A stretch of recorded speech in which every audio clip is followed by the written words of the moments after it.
My name is Janet Ulochin. My name is Andy Bartholomew. I'm Gina Michelle. I am Linda Mariner. Well, it's so rewarding.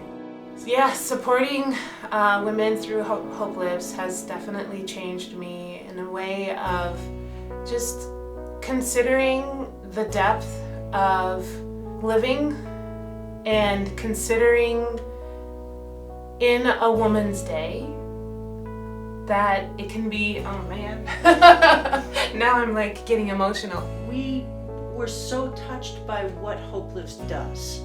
Our services are all holistic services, and what Hope Lives was offering to women was just amazing. And so to be able to provide a service for them outside in the community to help them stay healthy, to help them work with their symptoms and help address the side effects of treatment.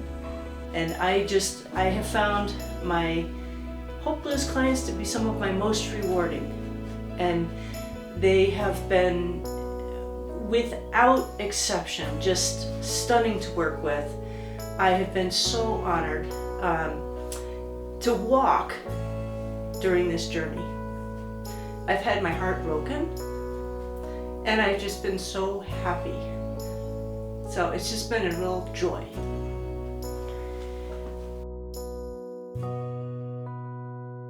I think it's mostly that it got me involved in something positive with other women going through very similar situation. Hope Lives is kind of says it. It works on that. That was when I found out I had cancer again. That was what I decided was hope is that's what I'm hanging on to. And so when I heard about your organization, that just seemed like a fit.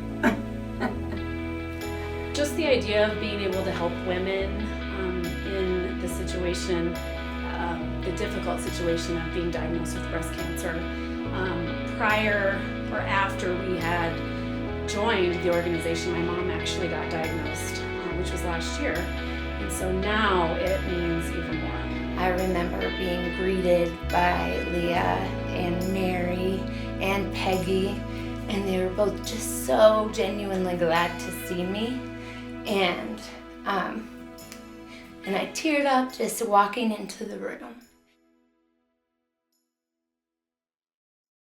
I was most worried about having energy with my daughter and missing out on what I thought was going to be 6 months, but really was 8 months. So will I not be able to interact with her? You know, how much will I be in bed? What will she remember of this? And as a single mom, anything extra I had wasn't going to go to go have these services for me. And I liked the way that Hope Lives put the time limit and said, this is for you. You go do this for you.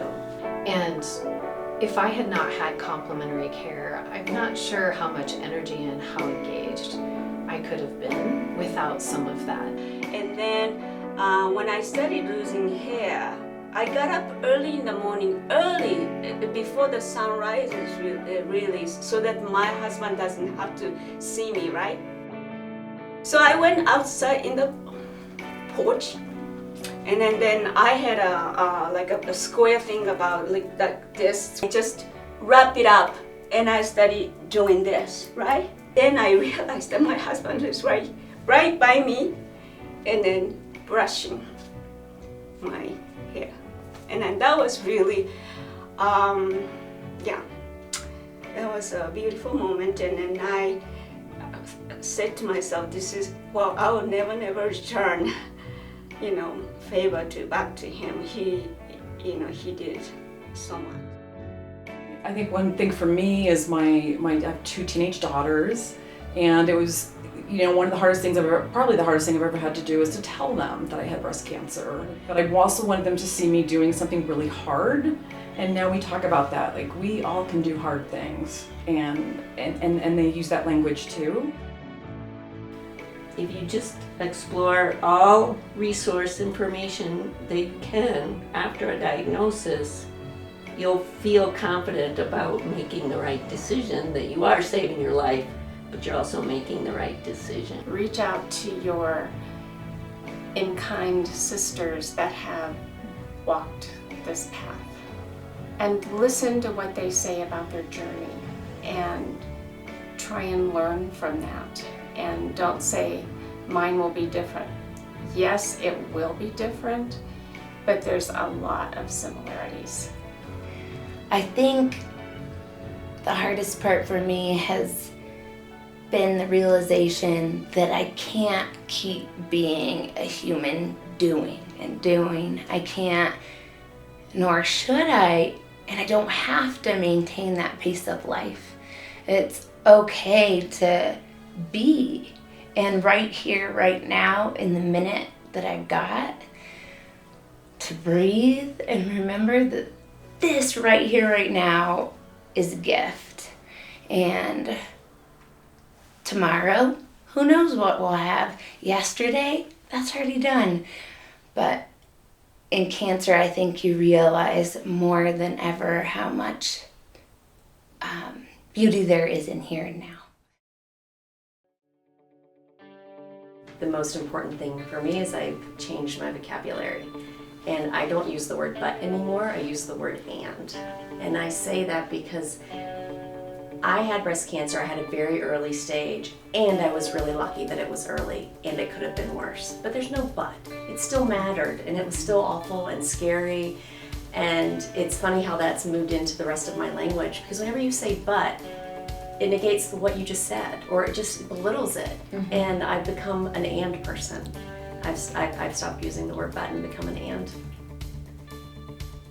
Think about the Hope Lives program and try to capture your experience in just a couple of words. What words pop up for you? Community, support, Gratitude. Cliche, but Hope Lives is hopeful. It's life-giving. It's so, I don't have the words for it, but what it's like an ability to give back to the community, to the women that are going through breast cancer treatment.